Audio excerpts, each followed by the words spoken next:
Good morning. मैं आपकी संस्कृत की टीचर रंजना सिंह। आज हम सभी आपके संस्कृत के क्लास में माइक्रो सिलेबस में संस्कृत वर्णमाला पढ़ेंगे। वर्णमाला में सबसे पहले हम वर्ण को समझेंगे। वर्ण किसे कहते हैं? वर्ण वह ध्वनियाँ होती हैं। ध्वनियाँ यानी वह आवाज़ होता है। जब हम बोलते हैं तो हमारे मुख से जो ध्वनि और ध्वनियाँ या आवाज़ निकलती है उसको ही हम वर्ण या अक्षर कहते हैं। संस्कृत में वर्ण 48 होते हैं। इनकी संख्या 48 होती है। इनको 3 भागों में बांटा गया है: स्वर, व्यंजन और अयोगवाह। स्वर वह ध्वनियाँ होती हैं जिनका हम स्वतंत्र रूप से प्रयोग करते हैं, यह स्वतंत्र होती हैं। स्वर संस्कृत में 9 माने गए हैं, यानी संस्कृत में स्वरों की संख्या 9 होती है, लेकिन उच्चारण के आधार पर इनकी संख्या 13 होती है। देखिए किस प्रकार से यह 9 होती हैं। देखिए अ, ई, उ, री, ली, ए, ओ, औ। इस प्रकार से संस्कृत में ये 9 स्वर होते हैं। देखिए ये 9 स्वर होते हैं, लेकिन उच्चारण के आधार पर यह 13 माने गए हैं। उच्चारण के आधार पर स्वर को 3 भागों में बांटा गया है: ह्रस्व, दीर्घ और प्लुत। उच्चारण के आधार पे इनको 3 भागों में बांटा गया है। ह्रस्व स्वर वह स्वर होते हैं जो बहुत कम समय में बोले जाते हैं। देखिए अ, ई, उ, री, ली। वह स्वर जो ह्रस्व स्वर से दुगना समय लेते हैं बोलने में, उनको हम दीर्घ स्वर कहते हैं। देखिए आ, बड़ी, बड़ाऊ, ए, ओ, औ। ये हमारे दीर्घ स्वर हैं। प्लुत स्वर, जो स्वर दीर्घ स्वर से तिगुना समय बोलने में लेते हैं उनको हम प्लुत स्वर कहते हैं। जब हम प्लुत स्वर को लिखते हैं तो उसके आगे हम 3 लिख देते हैं। हिंदी में 3, आपने हिंदी में गिनती पढ़ी होगी 1 2 3। तो जब हिंदी में हम 3 लिखते हैं तो हिंदी का 3 हम यहाँ आगे लिख देते हैं, तो यह हमारा हो जाता है प्लुत स्वर। तो जब हम किसी स्वर को तिगुना समय लगाते हैं बोलने में तो वह हमारा प्लुत स्वर हो जाता है।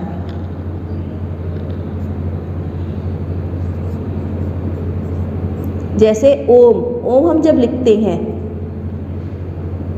तो इस प्रकार से लिखते हैं, और इसको जब हम बोलते हैं तो देखिए ओम, यह तिगुना समय ले रहा है बोलने में।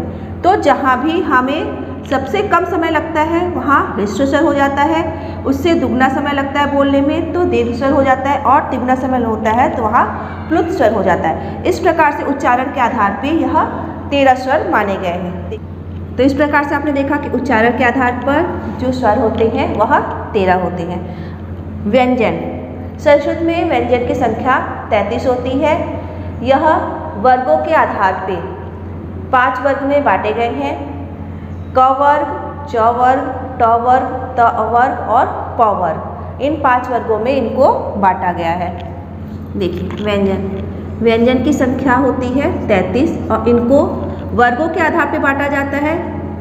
वर्ग के आधार पर इनको 5 वर्गों में बांटा गया है: क वर्ग, च वर्ग, ट वर्ग, त वर्ग, प वर्ग।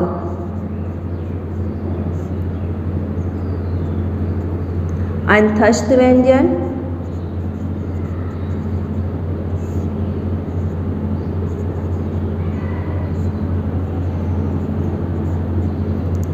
ऊष्म व्यंजन।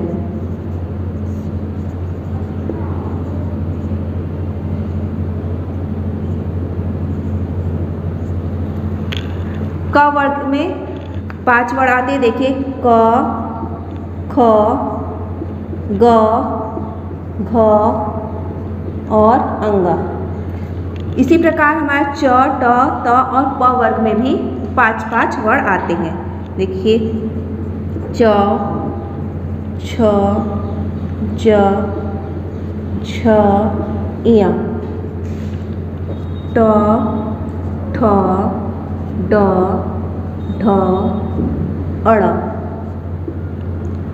त, थ, द, ध, न, प, फ, ब, भ, म,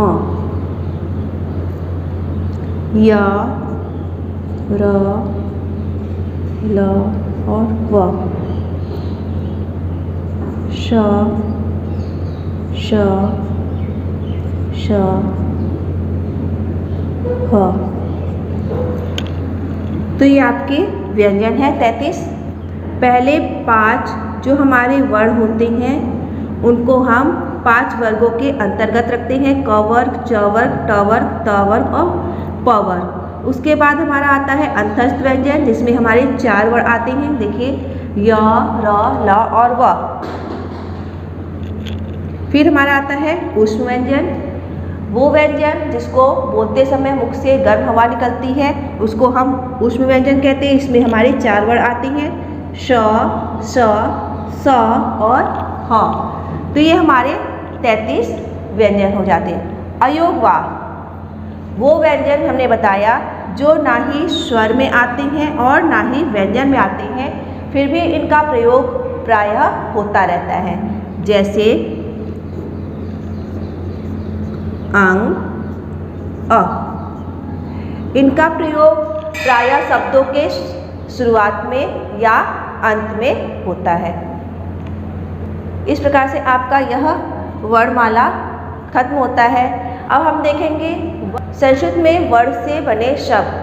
देखिए अ से अश्वः, आ से आम्रमम, ई से इच्छु, बड़ी ई से ईशः, उ छोटा ऊ से उल्लुकः, बड़ा ऊ से ऊर्णम, री से ऋषिः, ली से लिकारः, ए से एड़ः हिरण, ए से ऐरावतः, ओ से ओदनम, औशीरम बिस्तर। तो इस प्रकार से हमने देखा कि ये हमारे वर्ण हैं। माइक्रो सिलेबस का संस्कृत वर्णमाला का आपका सिलेबस खत्म होता है। आपके इस सिलेबस से आधारित टेस्ट पेपर आपको दिए जाएंगे, जिसका आप टेस्ट अपने टेस्ट कॉपी में देकर यहाँ सबमिट कर दीजिएगा। Thank you.